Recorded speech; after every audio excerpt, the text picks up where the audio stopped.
जून रोजी राष्ट्रवादी काँग्रेस पक्षाचा 26वा वर्धापन दिन आहे।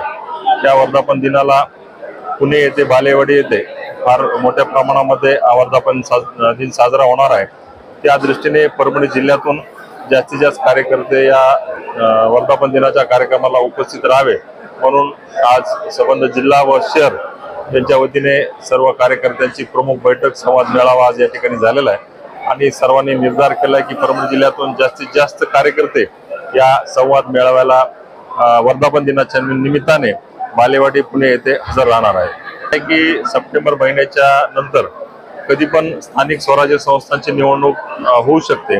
त्या दृष्टीनं परभणी जिल्हा राष्ट्रवादी काँग्रेस पक्षाच्या वतीने महानगरपालिका, जिल्हा परिषद, पंचायत समिती, नगर परिषद या सर्व निवडणुकीची राष्ट्रवादी काँग्रेस पक्षाच्या वतीने पूर्ण तयारी झालेली आहे। पक्ष ठरवेल त्या दृष्टीने आम्ही पुढचं पाऊल घेणार आहोत। पक्षाने सांगितलं स्वबळावर लढू, पक्षाने सांगितलं युतीच्या माध्यमातून लढा, तर सर्वांना विश्वासात घेऊन जे काही फॉर्म्युला ठरेल त्या पद्धतीनं महायुतीच्या माध्यमातून निवडणूक लढू। काँग्रेस पक्षाच्या वतीने सदस्य नोंदणी अभियान चालू आहे।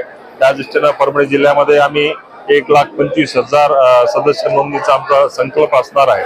त्या दृष्टीनं आज जवळपास 27,000 सदस्य नोंदणी आमच्याकडे पूर्ण झालेली आहे। लवकरात लवकर 30 जून पर्यंत आज याच मेळाव्याच्या निमित्ताने मी सर्वांना सूचना केलेली आहे, सर्व कार्यकर्त्यांना विनंती केलेली आहे की आपण 30 जून पर्यंत आपलं जे काही टार्गेट आपण ठरवलेलं आहे ते टार्गेट पूर्ण करण्यासाठी सर्वांनी कामाला लागावं। सदस्य नोंदणीचं पुस्तक घेऊन जावं आणि लवकरात लवकर ते भरून आणून द्यावं। काँग्रेस पक्षामध्ये प्रवेश करणार आहेत। उद्या संभाव्य अजितदादांचा दौरा होता आणि प्रवेश सोहळा पाथरी येथे आयोजित केलेला होता, परंतु आदरणीय दादांना दिल्ली येथे काही महत्वाची बैठक असल्यामुळे त्यांनी उद्याचा दौरा पुढे ढकललेला आहे। पुढची तारीख आपल्याला लवकरात लवकर समजेल।